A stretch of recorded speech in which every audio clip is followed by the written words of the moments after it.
So this weekend, I was informed by a few people who are in my community that I've made millionaires. I've made freaking millionaires. Let me share with you the coins that actually brought several of my viewers to the $1 million status. First one is here. It's Pond. Pond. I didn't realize I had people that bought enough Pond to already be a freaking millionaire. I knew that it was going to make millionaires, but I didn't think it would happen so quickly. The other one that actually made some millionaires was Prosper. Freaking Prosper has gone absolutely insane. It is a fantastic project, fantastic people behind it. I'm actually going to talk to you about one of the new projects fixing to come out as well, but Prosper, look at that. When I first told you guys about Prosper, it was less than $1. Now it's $8.47. Evidently made several millionaires out of that. And the other one is Prom. I had one gentleman reach out to me and say that when I mentioned Prom, when it was right at $3, he took a chance on it and bought a big stack of it, and it's at $23.12 right now. So, feels good. I'm hoping through the course of the year to make many, many more millionaires. I really am. Now, it doesn't make me popular with the people in the back end of crypto, just to let you guys know. The reason for that is the people in the back end of crypto work hard at creating this stuff. They actually have sleepless nights. There's a lot of math. There's a lot of hard work. None of this is actually easy to build good quality stuff. They don't see the retail community as actually providing any real value or even earning the $1 million status through these projects. That's the truth. That's how a lot of these guys feel. Can't blame them. Can't blame them. But here's the thing I could say that you guys could do to help change that mindset. Provide some value. Like if you buy something and you actually believe in it, give them support. Support them. Get loud on Twitter. Get loud on social media. Hell, start a YouTube channel. I don't know. But show that you want to provide value by spreading the word, by educating people about the project. Because I tell you what, it makes them happy. It does. A lot of these guys who put a lot of blood, sweat, and tears in this don't like the fact that they're putting good stuff out there and everyone's making millions of dollars off of it and they didn't really do anything but buy it, right? You might be thinking, well, I'm giving financial support. But at some point, you're going to sell that. So you're going to lose that financial support. And that's the truth. So what I'm trying to say here is make sure that you buy something and you actually feel that you're going to get that $1 million ticket off it. Spread the word. Spread some knowledge. Give some value to the project. Now, I got some things that I'm going to share with you guys today that I put my money into. Brand new stuff. Honestly, I'm going to tell you, we're getting to the point right now, okay, in the bull market to where I'm getting sketchier and sketchier about some of these things. But the good news is a lot of these things I'm going to share with you guys today were pretty damn exclusive. Like all but one. Allocations were small. Allocations are only given to a certain number of people. Like it's getting more and more exclusive and getting harder and harder and harder to get into those ground level investment opportunities. It is. So that's kind of good news. That is kind of good news. But at the same time, I'm starting to get to the point to where I'm being more particular on where I put my Satoshis right now. So, but before we dive into that, I want to point something out. Everyone's talking about the price of Ethereum. This is Y charts. This is the ETH discount and premium, more or less for Grayscale. Okay, right now this chart, if you look at it, it's not quite exciting just yet. Something I want you guys to think about when it comes to Grayscale. There's two models that Grayscale operates off of. One is the cash model, right, where you can go and buy Bitcoin through them, get some sexy premiums off of it. It's not as sexy as the second model. Second model is where you deposit your Bitcoin to them. And then you get something called GBTC, which sometimes has up to 38% or 40% premiums. Sometimes it's less than that. But you make an automatic 30 to 40% right off of taking that Bitcoin that you put in there. But here's the even more sexy part. When you're playing with a lot of money, you don't go and buy that Bitcoin. Because you go and you buy that Bitcoin, you own that Bitcoin. You have to pay taxes on that Bitcoin. But if you go and get a loan for that Bitcoin, okay, you borrow $1 million worth of Bitcoin. You take it, you throw it into the Grayscale platform. You made 20, 30, 40% on top of what you just deposited in there.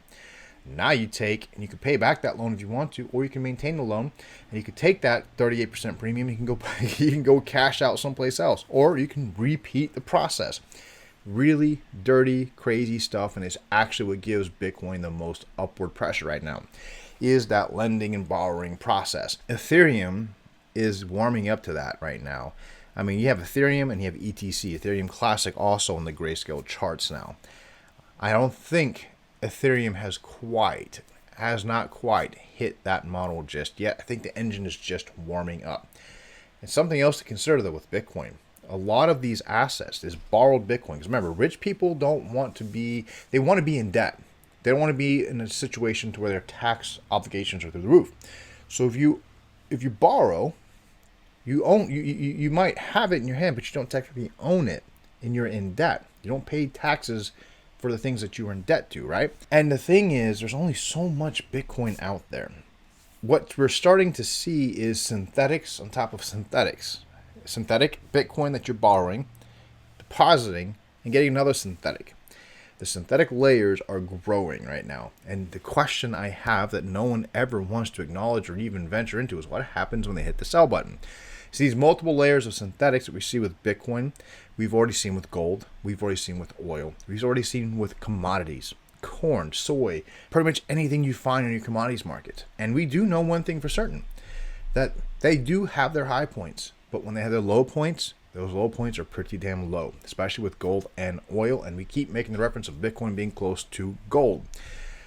I'm curious what's going to happen when they hit the sell button. Now, Ethereum is on the same track. Ethereum, at where it's at right now, is nothing compared to where it's going to be because of the fact that the same opportunities for Ethereum, that Bitcoin have, Ethereum now has for itself. So $2,000 Ethereum is nothing in my opinion.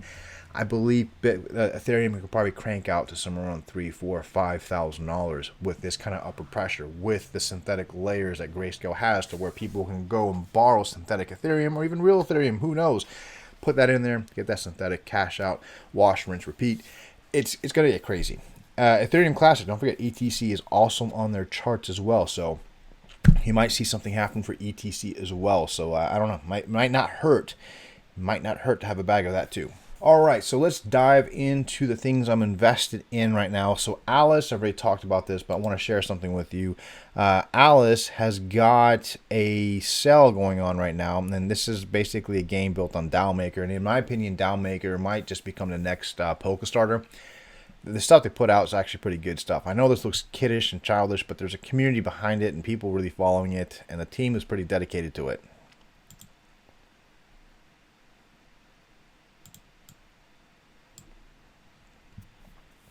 But over here, my neighbor Alice's first animal adoption event is right here. So basically, the sale is today, okay? And you can go ahead and start buying your NFTs from Bounce Finance, and it starts today at 12 o'clock CET time, kind of late, but it's going on through all through today, so hopefully you guys can jump on there as well. Pretty cool. I believe Alice, if it wasn't for DAO Maker, I probably wouldn't have invested into Alice, to be honest with you. But I have confidence in DAO Maker, I have confidence in people behind it.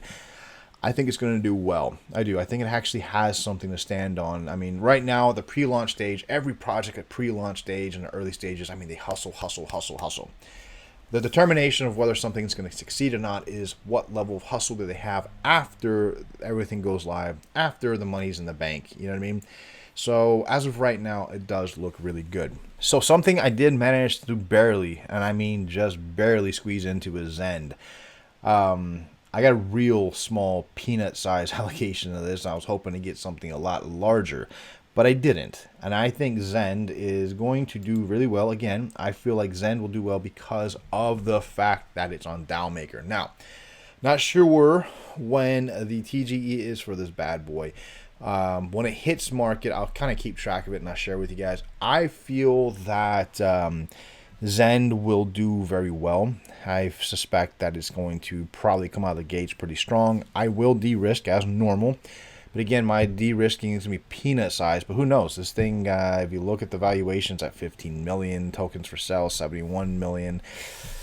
Hard cap at 2.2. I don't know. This thing can come out of the gate strong. This really could come out of the gate strong, so my peanut size allocation could be pretty significant whenever I do get my distribution. But I'm going to be de-risking just like anyone else. I'm going to take out what I put in, even though it's a peanut size. So it being peanut size, though, it may not crush the price. And if the profits look really sexy, other people are going to pull it early. That's just how the space works. I mean, don't just jump on it like, you know, madman when it does hit the exchange. I mean, it could hit the exchange and 100x from there. It's very possible, but just utilize some risk management. Something else I did get into, this was a last minute opportunity. And then again, this stuff right here, you know, it's like, it's getting more and more, how can you say, exclusive as far as who they allow to get in there and invest. And I think it's because they're trying to protect the projects as well. A2DAO provides fundraising to crypto startups since 2017. It attracted 10 million from 100 projects. I mean, pretty interesting stuff, but A2DAO is doing some new things, and I went ahead and I invested in it and see what happens. Don't have a whole lot of information to share on this one just yet. As I get more, I will share it with you, but put this on your radar. I'll keep you up to date on what's going to happen with it. Now, this one right here, antimatter, I'm excited about this one. This one has got me excited because I think this son of a gun is going to moon. Again, this was a very exclusive opportunity to get into this bad boy. And the reason I was able to get in is because I'm in a position to where I can share this stuff with you. Now, I am an investor in this. When this does open up and then it comes out the gates, again, I will de-risk. So please do not just buy something when it hits the market, okay, just because, oh my God, Kristof said it's going to moon. We'll give it a chance to figure out what the price is going to do. Let everyone de-risk, okay? Yes, and again, something like this can 100x right out the gates. And, you know, it could have been a good gamble. So take and utilize risk management. But antimatter is got Spark behind it. And if you guys follow the channel, you know I like to follow Spark Capital and the things that they invest in. They do a good job. Anytime I see Spark involved with something, it seems to always be, as one of my friends says, a dinger. And I have a feeling this one's going to ding it right out of the ballpark. Now, they did introduce their token, the Matter token metrics, which is pretty cool. You can find it on Medium. So I'm excited about this one. As you can see, the total raise was really, really small. Very, very small. So, I mean, yes, this one can come out of the gates very strong. I mean, this one could be a ballpark grand slam. But again, just be very careful whenever it hits the market because people will de-risk. And I am one of those. I like to make sure right out the gate, whatever I invested, I pull out so I'm never at a loss. And also, if you want to kind of keep track of what Antimatter is doing, they do have a Twitter, pretty lively Twitter. It's right here, Antimatter DeFi. So, I mean, yeah, it is a DeFi platform. But if you want more info on it, they do have Twitter. It's right here, Antimatter DeFi. It's pretty interesting stuff, man. I think this one's going to be a dinger. I really do. I think this one's going to be a dinger. But again, just make sure you are careful with how and when you invest into this bad boy. Now, let me do a quick recap on the things we already talked about that I've already invested in that are done. Let's go with Pond first. Now, Marlin Pond, I don't think we have seen the end of this bad boy. Not at all. I think Pond still has a lot more to go. I like seeing this. I want corrections. I don't want this thing to just go pump like crazy. I like corrections. This is very, very healthy. I do grab more bags periodically if I see a significant enough dip or someone to go in there and likes to dump, you know what I mean, a big bag of it. I try to, I do. I chase that falling knife. I do. It's very dangerous, but I have a lot of confidence in the project and I feel that it's safe. So these right here, every time I catch these right here, I try to catch these and I'm usually in a profit right away. So don't follow my methods. I'm gambling there. I'm just excited and I actually believe in this. Next one I want to give an update on is CVP Power Pool. I know a lot of people have been like, man, what's going on with this? I like this. I do. Look at this. You see massive inflow, then profit pooling, massive inflow, profit pooling. It is, to me, is healthy. I'm okay with this. I'm happy with this. Power Pool, the CVP token, is very instrumental right now in several DeFi platforms. I firmly believe that this thing has a lot more to go. I believe that right now it's retraced, and when it pumps again, I think it'll probably settle somewhere around 460. You know what I mean? It will be this next bottom, maybe. Who knows? I could be wrong, but I like it. I'm very confident in it. I feel like through the course of this year, this thing's going to do nothing but increase in value. And you know what? I almost forgot something. If you guys are still sticking around right now, you guys are in luck. This is Cold Stack. The same people behind Prosper and Prometheus are behind this bad boy. Give them a follow on Twitter. Dude, trust me on this. You want to follow these guys on Twitter.